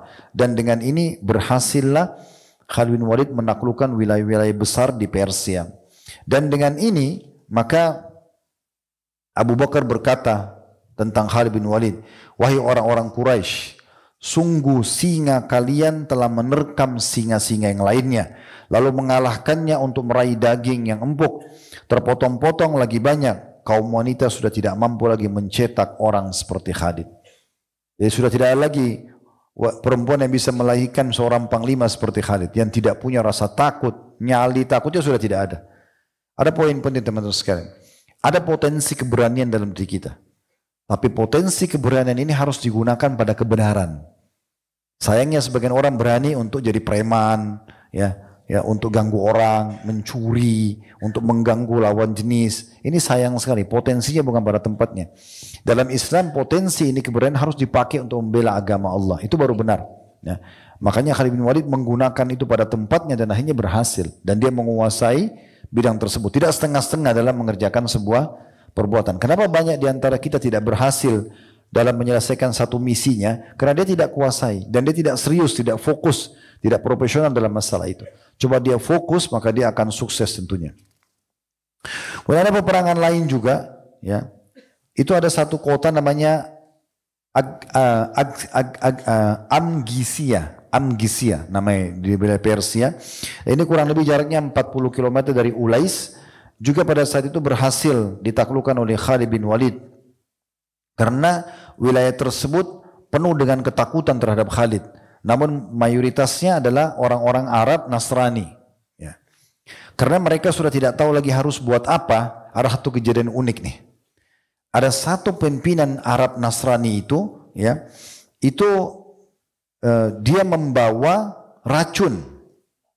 Ya, ini kisah tentang bagaimana kekuatan keyakinannya Khalid radhiyallahu anhu dan bagaimana ini, ya, Allah Subhanahu wa taala jadikan sebagai karamahnya dia. Dia meneguk racun yang mematikan tapi tidak meninggal dunia, ya. Diriwayatkan dari Qais bahwasanya ia berkata dihadirkan di hadapan Khalid racun. Lalu ia bertanya, ini pada saat dia menaklukkan wilayah Amgisia tadi, ya. Baik mereka takluk, lalu Khalid bin Walid ketemu sama mereka, lalu ada pimpinan mereka datang membawa racun. Dia tanya, apa ini? Kata pimpinan mereka, ini racun. Dia berterus terang mengatakan, dan Ibnu Baqiyah, pimpinan mereka, ya, mengatakan, sungguh ini adalah racun yang tidak ada seorang pun meneguknya dalam hitungan sesaat kecuali dia akan mati. Lalu kata Khalid, kenapa kau bawa racun? Dia bilang, karena saya ingin meracuni anda. Dia bilang, saya ingin meracuni anda. Karena anda telah menguasai wilayah kami. Saya khawatir nanti anda tidak berlaku adil setelah menguasai wilayah kami. Maka saya tidak ingin wilayah saya yang sudah saya kuasai ini kemudian terjadi hal-hal yang tidak diinginkan bagi masyarakat saya. Dia kaget. Pada saat itu Khalid ambil racun itu. Dia ambil racun itu untuk menunjukkan kepada dia. Yang gitu. Bahwasanya kami ini bukan manusia biasa. Kami adalah manusia yang beriman kepada Allah SWT. Di depan orang Arab itu dan dia ngerti bahasa Arab. Khalid mengucapkan doa ini. Innaha lan tamuta nafsun hatta ta'ti ala ajaliha. Sesungguhnya tidak mungkin satu jiwa pun mati kecuali sudah tiba ajalnya. Apapun sebabnya. Mau diserang orang, mau jatuh dari gunung, selama belum ajal tidak akan mati, kata Khalid. Lalu sambil memegang racun, Khalid mengatakan begini. Bismillahi khairil asma. Dengan menyebut nama Allah, nama-nama terbaik. Rabbil ardi was sama, Tuhannya dan penguasanya langit dan bumi. Alladzi la yadurru ma'asmihi da, yang tidak mungkin dengan menggunakan namanya semua racun bisa berbahaya. Ar-Rahmanir Rahim, zat yang maha pengasih, maha penyayang. Sudah baca itu langsung diminum sama Khalid. Di depannya orang Nasrani dan di depannya wilayah kota tadi yang sedang diserang oleh beliau, gitu kan? Dilihat oleh mereka semua. Beberapa pasukan muslimin sempat mengejar, ingin memberhentikan, tapi tidak sempat. Lalu akhirnya mereka menunggu, berarti Khalid akan mati sebentar lagi. Ternyata tidak ada terjadi apa-apa, sama sekali. Maka kaget si pimpinan Arab tadi yang Nasrani, sambil dia mengatakan, ya Ibnu Baqiyah namanya. Dia mengatakan, demi Allah wahai bangsa Arab, sungguh kalian akan menguasai apa yang kalian inginkan. Dengan ini, ternyata kalian betul-betul datang bukan cuma sekedar mau menguasai wilayah orang, tapi ingin menunjukkan keimanan kalian kepada Allah, maka dengan ini kalian akan menguasai wilayah yang kalian inginkan. Imam Az-Zahabi mengatakan, memuji perbuatan Khalid ini. Tapi ini di depan musuh ya. Antum tidak usah tunjukin depan istri antum kehebatan minum racun. Atau depan teman antum, itu bukan. Ini depan musuh, dia panglima perang, ingat kasusnya ya. Kemudian orang Nasrani itu datang, ingin menantang dia. Saya ingin membunuh anda, gitu kan. Dan seterusnya. Karena dia mau membunuh Khalid dengan racun, bukan pedang, Khalid nggak lawan pakai pedang. Khalid ambil racunnya, ini racun kamu, ini. Lalu dia baca doa, dia minum. Gitu kan? Menunjukkan kekuatan Allah Subhanahu wa taala jauh lebih kuat daripada racun tersebut. Ingat ya, jangan pulang dari sini Ustaz Khalid bilang tidak apa-apa minum racun itu. Hanya nunjukin depan istri kehebatan, itu omong kosong. Imam Az-Zahabi rahimahullah berkata, demi Allah menurutku ini adalah karamah. Kalau nabi-nabi istilahnya mukjizat. Kalau orang-orang beriman biasa namanya karamah, kelebihan yang Allah berikan kepada mereka. Dan ini jelas menunjukkan sebuah sifat keberanian dan keperkasaan. Itu menandakan luar biasa, ya. Khalid terus saja berjalan di bawah naungan-naungan ya kemenangannya di Persia, sampai Abu Bakar menemukan pasukan muslim yang sedang dikirim ke negeri Syam. Negeri Syam 4 wilayah, Romawi, Palestina, Jordan, Lebanon dan Syria. Dulu namanya Syam. Itu ternyata punya kendala karena mereka dipimpin oleh Abu Ubaidah bin Jarrah dan belum bisa menembus wilayah Syam. Mereka melawan orang Romawi. Romawi pasukannya sekitar 200.000 orang. Memang jumlah mereka banyak. Ini dua negara adik kuasa. Maka pada saat itu Abu Bakar mengagetkan Khalid sambil mengirim surat mengatakan, Khalid menujulah ke negeri Syam sekarang. Kamu sudah menyelesaikan urusanmu dengan Persia, sekarang selesaikan urusanmu sama Romawi. Ini dua negara adik kuasa, dua-duanya terkenal dengan strategi perangnya, jumlah pasukannya, perlengkapannya luar biasa. Ya. Maka pada saat itu tanpa menunggu, dia menunjuk Al-Muthanna bin Harith atau bin Haritha radhiyallahu anhu, juga sahabat yang masyhur. Maka ditunjuk sebagai panglima perang di Persia, melanjutkan ekspansi yang sudah 80% dia menaklukkannya. Tadi itu cuma sebagian wilayahnya kita sebutkan ya. Kemudian dia pun memilih pasukan-pasukan pilihannya dan dia berangkat hanya dengan 5 malam bisa sampai ke sana. Yang tadi saya bilang itu membutuhkan perjalanan sekitar 2-3 minggu baru bisa sampai dari wilayah yang dia ada ke negara atau ke negeri Syam itu. Dan pada saat itu pasukan Romawi sudah mempersiapkan diri dengan 250.000 personil, dan di sana umat Islam sudah punya sekitar 31.000 orang. Khalid bin Walid membawa pasukan pilihannya 1.000 orang, jadi menjadi 32.000 pasukan muslimin melawan 250.000. Ini juga masih 70% jumlah orang kafir lebih banyak daripada umat Islam. Pada saat itu masuklah pasukan Khalid bin Walid bergabung dengan pasukan Abu Ubaidah bin Jarrah. Ya. Lalu kemudian ya pada saat Abu Ubaidah, kisahnya awal Abu Ubaidah bin Jarrah tulis surat sambil mengatakan kepada Abu Bakar, wahai Amir Mukminin, sesungguhnya orang-orang Romawi yang merupakan penduduk setempat dan orang-orang yang seagama dengan mereka dari bangsa Arab, maksudnya orang Arab tapi Nasrani, telah sepakat untuk memerangi kaum muslimin. Kami berharap mendapatkan kemenangan serta terlaksananya janji Rabb Tabaraka wa ta'ala dan kekuasaannya yang baik. Aku ingin mengabarkan kepadamu, kiranya engkau memberikan pandanganmu kepada kami. Ini bahasa santun dari seorang panglima perang namanya Abu Ubaidah bin Jarrah, sahabat Nabi juga yang terkenal dengan kesolehannya. Seakan-akan mengatakan, ini pasukan ini besar sekali depan mata. Tapi bahasa panglima perang memang begini. Dia tidak boleh tunjukkan ketakutannya. Maka dia mengatakan, ini telah bergabung pasukan Romawi dengan bangsa Arab yang beragam mereka, jumlahnya sangat besar. Tolong bagaimana sarannya? Abu Bakar sudah tangkap. Berarti Abu Ubaidah ini masih khawatir menyerang musuh tersebut. Maka jawaban beliau, ya, Khalid akan menanganinya. Demi Allah sungguh aku akan membuat bangsa Romawi melupakan bisikan manis dan godaan-godaan syaitan melalui Khalid bin Walid. Maka itu dia kirim surat kepada Khalid suruh datang ke sana. Nah pada saat tiba di sana, Khalid bin Walid melihat setelah mendengarkan kisah-kisah gitu ya, tentang masalah bagaimana upaya umat Islam, belum ada kiprah-kiprah yang besar, belum ada kota yang ditaklukkan. Mereka cuma sekedar datang, orang-orang Romawi diberikan kesempatan mengadakan persiapan. Ini semua bukan perang gitu. Maka beliau pun akhirnya mengangkat dirinya menjadi panglima perang. Sambil mengatakan pada Abu Ubaidah, wahai Abu Ubaidah, ini bukan perang. Ingatlah, tidak ada kemenangan di dalam agama Islam itu disebabkan karena jumlah dan juga perlengkapan perang, tapi karena keimanan dan ketakwaan. Tunjuk aku, seakan-akan dia, tunjuk aku jadi panglima perang sekarang. Aku akan hadapi mereka. Maka Abu Ubaidah mengatakan, aku sudah lakukan. Dia copot kepimpinan, langsung dia kasih kepada Khalid, silahkan. Tanpa menunggu, di malam itu juga Khalid bin Walid langsung mengatur satu strategi yang luar biasa. Ya. Jadi pada saat itu,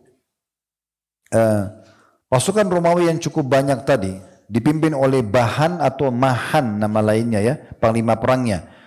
Dan umat Islam mencapai jumlah sekitar 32.000. Beberapa riwayat menyebutkan 36.000 ya. Tapi pendapat yang lebih kuat itu sebenarnya 36.000 ya, 36.000 pasukan, dan di antaranya ada 1.000 orang sahabat di situ, dan dari 1.000 orang sahabat 100 orang yang ikut di perang Badar. Ini mulia sekali karena dihadiri oleh 1.000 orang sahabat Nabi. Nah pada saat itu ya, Khalid bin Walid setelah mengambil ya, alih pasukan, maka dia kemudian mengatur poin-poin penting untuk mengatur strategi. Bagaimana caranya menghadapi 250.000 pasukan Romawi sementara jumlah mereka cuma 36.000. Khalid langsung mengatur di malam hari karena pasukan umat Islam sudah kebaca oleh Romawi jumlahnya berapa. Maka dia bagi menjadi 36 batalion. Satu batalion itu 1.000. 1.000 satu pimpinan. 1.000 satu pimpinan. Jadi 36. Dan disuruh mereka melebar di kancah peperangan. Tidak ada di belakang, tapi semua di depan. Melebar di kancah peperangan. Sehingga bisa menyerang sebanyak apapun musuh bisa diserang sekaligus gitu ya. Bisa menyebar. Dia mengatur seperti itu. Namun Bahan ini atau si Mahan ini panglima perang Romawi belum kenal Khalid. Dia belum kenal, dia belum tahu kalau Persia sudah takluk, karena masa itu tidak ada media. Kalau hari ini sekarang Rusia serang Ukraina langsung kedengaran di hari yang sama misalnya. Nah, masa itu tidak ada, gitu kan? Orang tidak tahu, dia tidak tahu. Lalu dia dengan sombongnya mengatakan, waktu dia dengar ada panglima perang datang namanya Khalid, gitu, dia menyurat sambil mengatakan, jumlah kalian laksana jumlah kerikil-kerikil, tanah dan debu. Karena itu janganlah kalian, ya, hai muslimin, dia bilang sama pasukannya ya, jumlah kalian, dia bilang sama pasukannya, itu sejumlah kerikil-kerikil tanah dan debu, banyak sekali 250.000 orang. Dan jangan umat Islam membuat kalian gentar, karena jumlah mereka sedikit dan mereka adalah orang-orang yang sengsara dan memprihatinkan. Bangsa Arab dikenal waktu itu miskin, susah, nggak ada punya kedudukan gitu. Kebanyakan mereka adalah orang yang sial dan kelaparan, sedangkan kalian adalah para raja dan putra-putra raja, penjaga benteng-benteng, pemilik perlengkapan dan persenjataan. Maka janganlah kalian tinggalkan medan perang, karena kepada kalianlah mata tertuju hingga kalian menghancurkan mereka atau kalian yang hancur. Lalu kemudian perang ini dikenal dengan perang Yarmuk, ya, karena muslimin bertemu dengan mereka di wilayah namanya Yarmuk.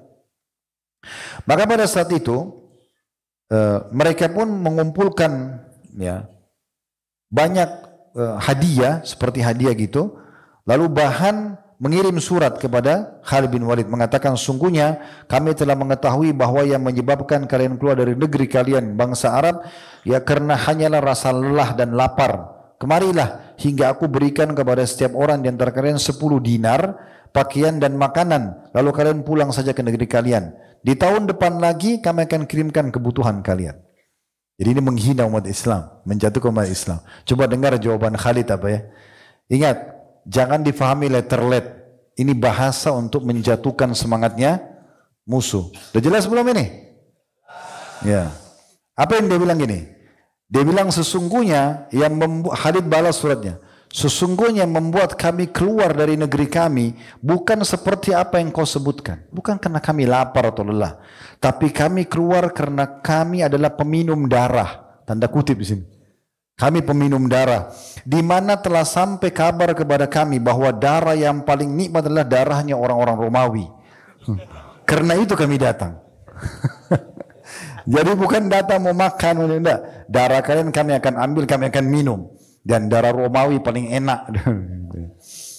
Maka dengan mendengar itu, maka si Bahan ini bingung. Belum pernah dia menghadapi musuh, ada yang berkata seperti ini gitu.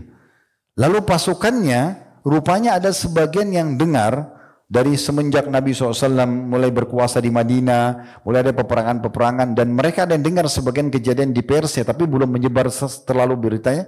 Mereka bilang, sepertinya ini yang kita dengar dengan orang-orang Arab yang beringas itu, gitu kan. Nah, mereka membahasakan itu. Dan pada saat itu mulailah berkumpul, ya, pasukan pada saat itu bertemu antara pasukan. Lalu Khalid bin Walid cuma mengucapkan kata-kata yang luar biasa setelah memotivasi mereka tentang ayat-ayat jihad dan segala macam. Ya, kemudian beliau mengatakan, sungguh wahai pasukan muslimin, bau surga sudah tercium. Allahu Akbar, serang, langsung maju semua, serang. Jadi mereka tidak berhenti, 1000 orang per satu batalan itu semuanya 36 ini menyerang seketika. Sampai saking semangatnya mereka untuk berperang pada saat itu, disebutkan oleh Abu Ubaidah bin Jarrah, panglima perang yang sebelumnya yang akhirnya digantikan oleh Khalid. Dia mengatakan, datang kepada seorang pasukan muslim mengatakan, wahai Abu Ubaidah, ada pesan enggak untuk Rasulullah?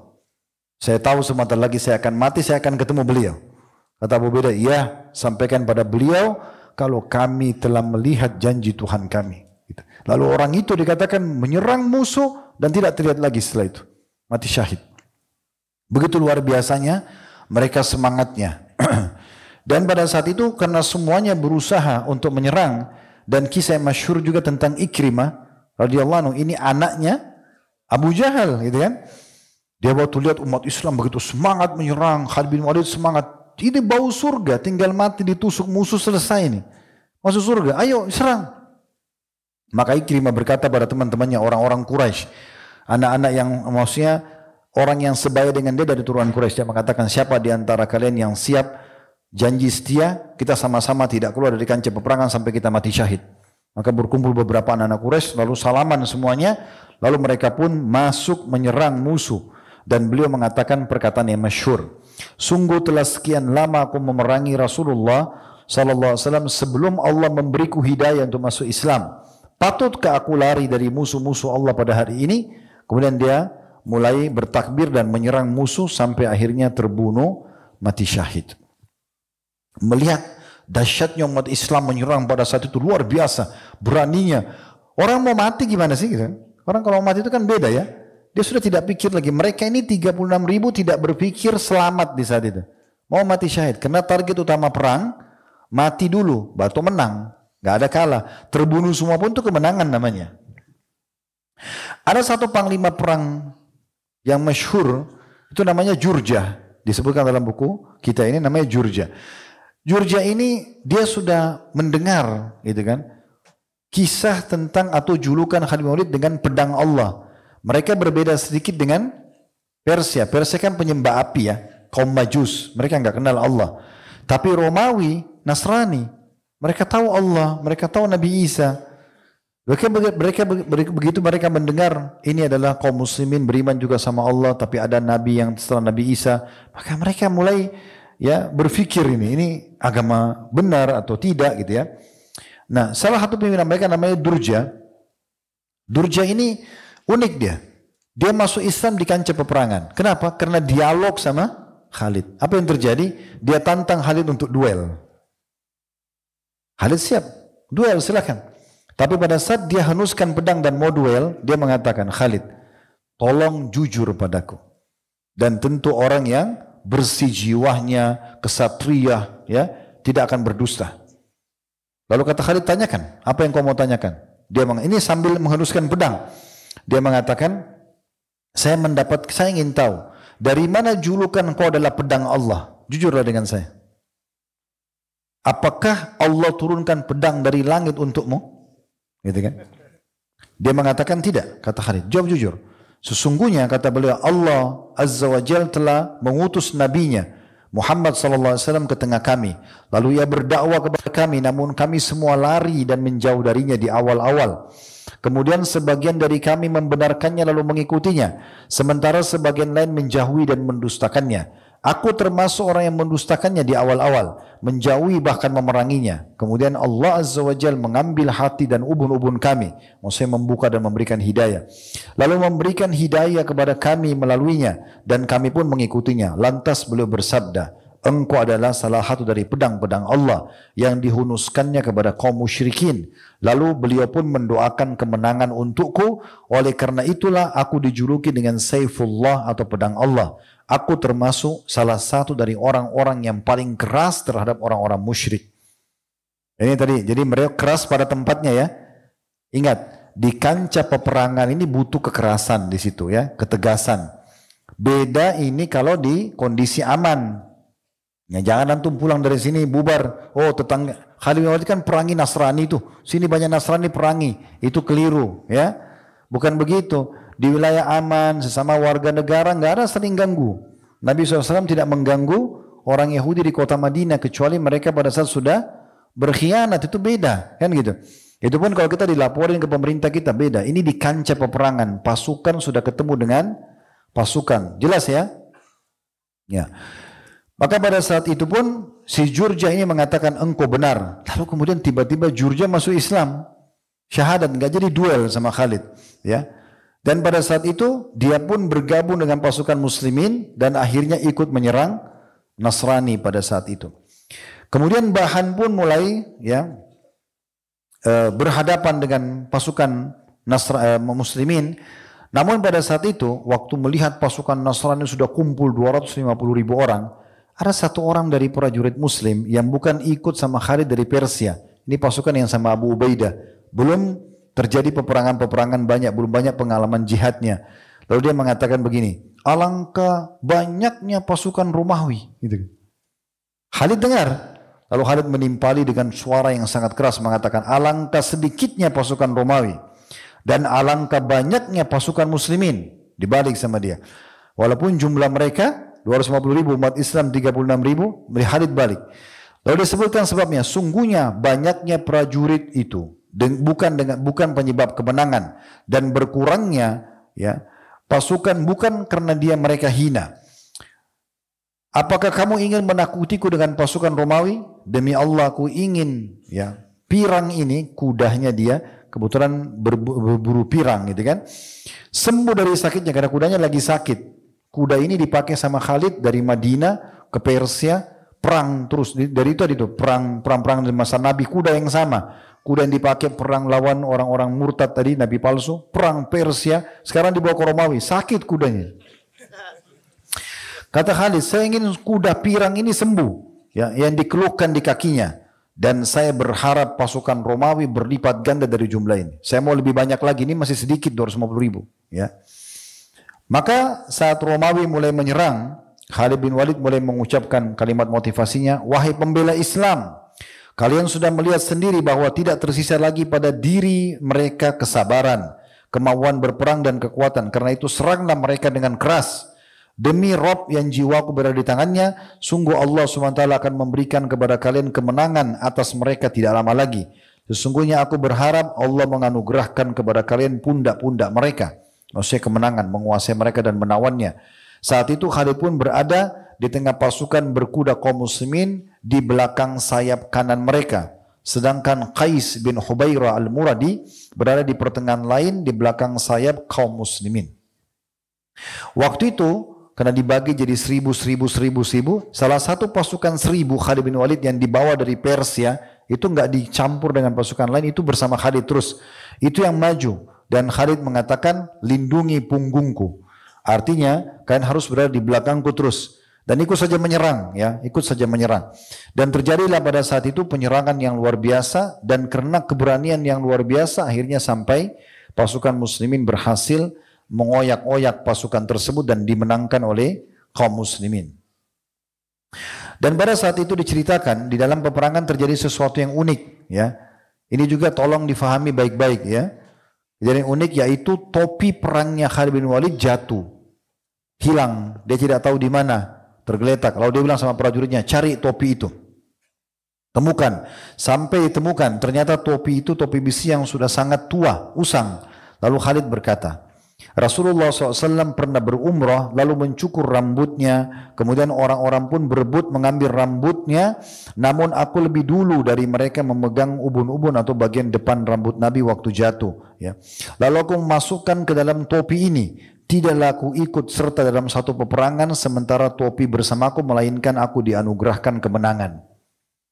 Ini terjadi kata sebagian pendapat ulama karena memang rambutnya Rasulullah asli, ya, asli, bukan rambut palsu.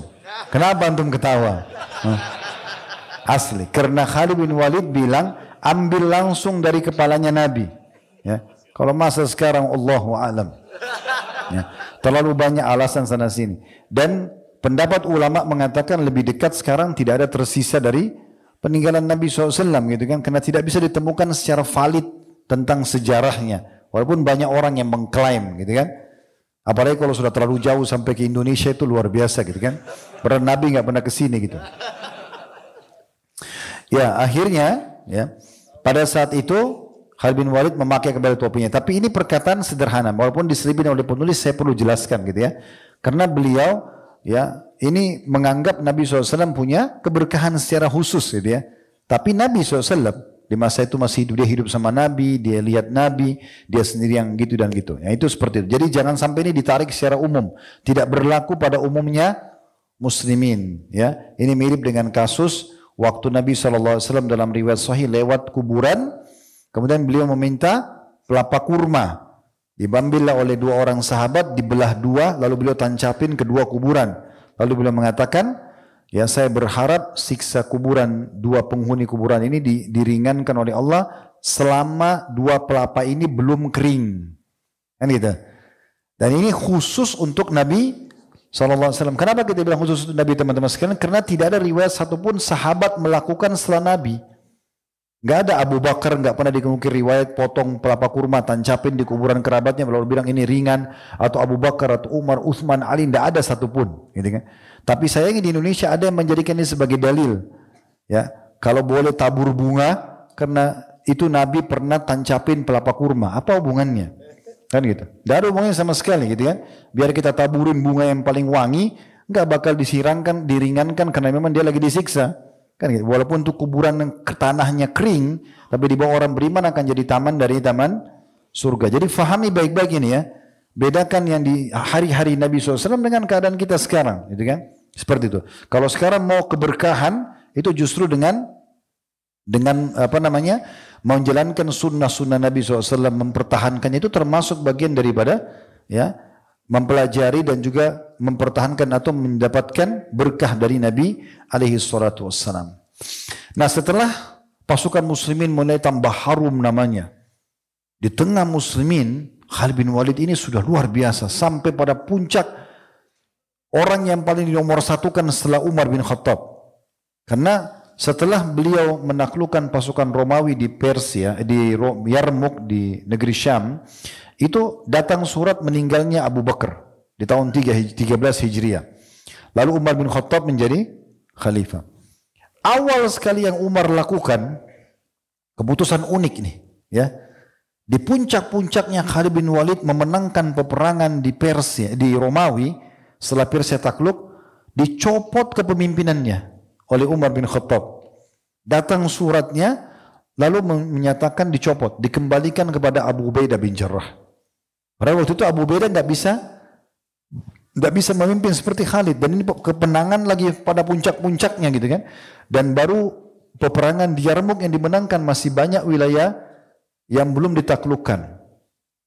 Yang terjadi luar biasa, para ahli sejarah memuji sikap dan iman Khalid bin Walid. Pada datang surat itu, beliau begitu dibacakan oleh utusan Umar, langsung beliau menurunkan diri dan menjadi panglima, menjadi prajurit biasa. Dan tidak ada pengaruhnya sedikit pun dalam dirinya. Sampai dia mengatakan, tidak ada bedanya bagi seorang mujahid ya, yang mencari wajah Allah, apakah dia jadi pemimpin atau jadi prajurit biasa. Lalu dia bergabung dengan prajurit biasa, lalu dia tetap berperang, tidak mau meninggalkan kancah peperangan tersebut. Ini luar biasa ini. Ya, ini satu hal yang luar biasa. Kita bayangkan teman-teman, kalau kita sampai pada puncak kepemimpinan seperti Khalid bin Walid, selalu memenangkan peperangan, semua orang memujinya, musuh takut, lalu dicopot jadi prajurit biasa. Prajurit berarti tidak bisa ada keputusan, cuma ikut panglimanya gitu kan. Tapi itu subhanallah dikatakan oleh para ulama tidak ada sama sekali pengaruhnya pada diri dia. Sekarang kita perlu tahu, kenapa Umar bin Khattab mau mencopotnya? Ada alasan apa? Umar bin Khattab ini orang beriman. Dan harusnya kan dia seperti Abu Bakar. Kalau Abu Bakar kan bilang, saya tidak akan pernah mencopot lagi atau membuat nganggur pedang Allah yang sudah dihunuskan. Nanti Khalid bin Walid biar perang sampai mati gitu. Tapi Umar tidak. Umar copot di sini. Karena ada alasan. Umar bin Khattab mengucapkan luar biasa. Beliau mengatakan, sesungguhnya aku mencopot Khalid bukan karena rasa jengkel atau karena ia telah berkhianat. Akan tetapi karena manusia telah terbius olehnya. Sehingga aku khawatir mereka hanya bergantung padanya. Nanti orang-orang perang jihad bilang, oh ada Khalid kita menang. Kalau nggak ada Khalid kita kalah. Mereka nggak punya semangat. Umar tidak mau itu terjadi. Karena itu aku ingin agar mereka semua umat Islam tahu hanya Allah lah yang telah berbuat. Dan agar mereka ya tidak merasa rentan terhadap fitnah atau ujian. Jangan sampai Khalid bin Walid mati, mereka jadi kendor. Harus siap, Khalid atau yang lain memimpin, tetap ini adalah jihad, ini adalah ibadah yang mulia, gak ada urusannya. Jangan sholat karena imam ini enak suaranya, begitu imam itu berhenti pindah masjid, antum pindah juga masjidnya, itu gak ada urusannya, gak ada hubungannya sama sekali. Dan apa kira-kira rahasianya teman-teman sekalian? Ya, kenapa Khalid bin Walid ini suka sekali dengan perang? Ya. Selain keutamaan jihad, dia memang tanamkan dalam dirinya, memang itu spesialis dia. Tadi saya bilang, kalau antum sudah menguasai satu bidang, atau pelajari satu bidang, atau coba geluti satu bidang, maka kuasai ya. Saking cintanya sama perang dan kematian syahid ini, sampai dia membahasakan, dia bilang begini, tidak ada satu malam pun di mana diberikan kepadaku seorang mempelai wanita yang aku cintai. Kalau ada malam pertama dengan perempuan yang paling cantik, yang paling aku cintai, semua orang laki-laki suka begitu. Dia bilang tidak ada satu malam pun yang aku diberikan seorang wanita mempelai wanita nikah dan paling aku cintai, yang melebihi cintaku terhadap malam yang teramat dingin, lagi banyak salju dalam sebuah brigade, di mana di pagi harinya aku menyerang musuh. Artinya apa? Lebih aku suka aku berada di tempat dingin, di depanku musuh, tinggal serang besok pagi daripada aku malam pertama sama pengantin yang aku cintai. Saking sukanya sama jihad. Kalau antum Allahu a'lam. Pilih nikah atau perang? Nikah.